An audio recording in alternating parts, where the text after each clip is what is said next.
Hello everyone, Rahul Mishra नाम है हमारा। और एक और इन्फॉर्मेशन लेके आज आप लोगों के लिए मैं आया हूँ। आईडीबीआई का जो भी एग्ज़ाम था, ये जैम वाला और एग्जीक्यूटिव वाला जो आया हुआ था, उसके लिए मैंने आरटीआई लगाई हुई थी। 813 पोस्ट के लिए जो वैकेंसी थी, उसका रिप्लाई आ गया है मेरे पास में। हालांकि जो भी था इससे संबंधित एक वीडियो मैंने पहले बनाया हुआ था, जहाँ पर जैम के बारे में बातचीत की गई थी और उसके बाद में उसमें एग्जीक्यूटिव वाले के लिए कोई रिप्लाई आया नहीं था। ठीक है ना। तो मैं बस जल्दी जल्दी आप लोगों को बता दे रहा हूँ कि क्या क्या क्वेश्चंस मैंने पूछे हुए थे इस आरटीआई में।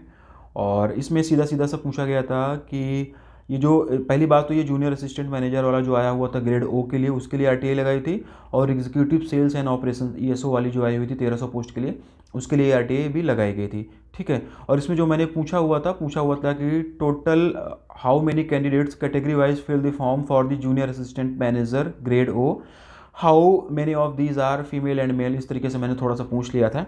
हालांकि मेल और फीमेल पूछने की ज़रूरत नहीं थी इतना, क्योंकि कट ऑफ वगैरह तो इस पर बहुत ज़्यादा इम्पैक्ट पड़ता नहीं है।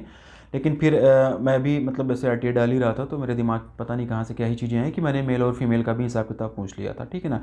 सेकंड जो क्वेश्चन था जो आरटीआई में पूछा था मैंने, स्क्रीन पे सब कुछ आपके दिख भी रहा होगा, वो मैंने ये पूछा था कि how many total candidates category wise fill the form for executive sales and operation ESO के लिए, जिसकी वैकेंसी 1300 पोस्ट के आसपास में है। जैम के लिए 800 है और इसके लिए 1300 है। ठीक है ना।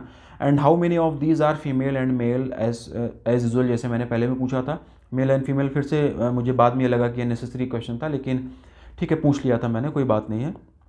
और तीसरा जो क्वेश्चन पूछा था, are there are any chances of increasing the number of vacancies, मतलब कि क्या वैकेंसी इंक्रीज होने का कोई चांस है या नहीं, ऐसा तीसरा क्वेश्चन भी मैंने पूछा हुआ था। ठीक है। और इसका रिप्लाई हमारे पास में जो आया हुआ है, पहला क्वेश्चन जो पूछा था, पहला क्वेश्चन ये था कि जैम के लिए जूनियर असिस्टेंट मैनेजर ग्रेड ओ के लिए टोटल कितने कैंडिडेट्स ने फॉर्म फिल किया हुआ था कैटेगरी वाइज, इसमें से कितने मेल और कितने फीमेल हैं। और जो रिप्लाई दिया गया है कैटेगरी वाइज, ये रिप्लाई नहीं दिए। पता नहीं क्या हो गया कि इन लोगों ने कैटेगरी वाइज रिप्लाई नहीं दिया, या क्वेश्चन इनको समझने में कुछ दिक्कत हो गई, सही तरीके से समझ नहीं पाए। क्योंकि ये नॉर्मली आईडीबीआई वाले आरटीआई के रिप्लाई वगैरह देते हैं, कैटेगरी वाइज भी देते हैं।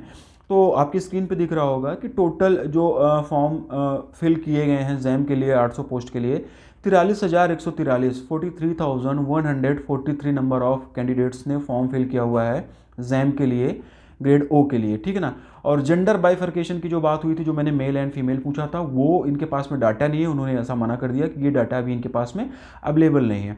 दूसरा क्वेश्चन जो मैंने पूछा हुआ था एग्जीक्यूटिव के लिए, मैंने पूछा हुआ था एग्जीक्यूटिव ऑपरेशंस वाला जो था ना, दूसरा क्वेश्चन ये था कि total how many candidates filled the form category wised for the post of executive sales and operation. ठीक है ना। सेल्स एंड ऑपरेशन वाला जो था दूसरा, मैंने उसके लिए पूछा हुआ था। ठीक है। Sales and operation, executive sales and operation ESO वाला जो था, उसमें टोटल कितने कैंडिडेट ने फॉर्म फिल किया category wise including male and female, इस तरीके से मैंने पूछा हुआ था। तो इसमें भी इन लोगों ने कैटेगरी वाइज रिप्लाई नहीं किया है। पता नहीं मतलब क्या ही हो गया कि कैटेगरी वाइज ये लोग रिप्लाई नहीं किए। मुझे जो लग रहा है कि क्योंकि हो सकता है कि ये लोग क्वेश्चन समझ ना पाए हों सही से, अदरवाइज आईडीबीआई वाले कैटेगरी वाइज रिप्लाई करते हैं। ठीक है। और जो मेल एंड फीमेल वाला पूछा था, वो उसका रिप्लाई इसमें भी नहीं दिया गया है कि gender bifurcation of the candidates not at available. तो जेंडर बाइफर्केशन इनके पास में नहीं था कि कितने मेल कैंडिडेट हैं और कितने फीमेल कैंडिडेट हैं, ये इन्फॉर्मेशन नहीं थी। लेकिन टोटल ईएसओ के लिए कितने लोगों ने फॉर्म फिल किया है ये इसमें बताया गया है। 30,083 30,083। ठीक है ना। 30,083 कैंडिडेट ने ईएसओ के लिए फॉर्म फिल किया हुआ है। और जैम के लिए 43,143 43,143 कैंडिडेट्स ने फॉर्म फिल किया हुआ है। ये टोटल है, मतलब टोटल इतने लोगों ने फॉर्म फिल किया हुआ है। कैटेगरी वाइज इन्होंने नहीं बताया है। एक आरटीआई और मुझे टाइम मिलता है थोड़ा सा, अभी तो बहुत ज़्यादा हेक्टिक चल रही चीज़ें कंटेंट वगैरह बनाने में, क्योंकि कोर्सेज वगैरह लॉन्च हो चुके हैं काफ़ी ज़्यादा, उसी में मैं मतलब बहुत ज़्यादा बिजी चल रहा हूँ रिकॉर्डिंग वगैरह एंड उन सारी चीज़ों में। लेकिन अगर टाइम मुझे जैसे ही मिलता है तो ये भी मैं पूछ सकता हूँ कि कैटेगरी वाइज कितने कैंडिडेट्स ने फॉर्म फिल किया था, ये भी इन्फॉर्मेशन मैं आपको देने की कोशिश करूँगा। तीसरी चीज़ें मैंने ये पूछी थी इस आरटीआई में कि क्या नंबर ऑफ वैकेंसीज बढ़ सकती हैं जो 800 और 1300 के अलावा।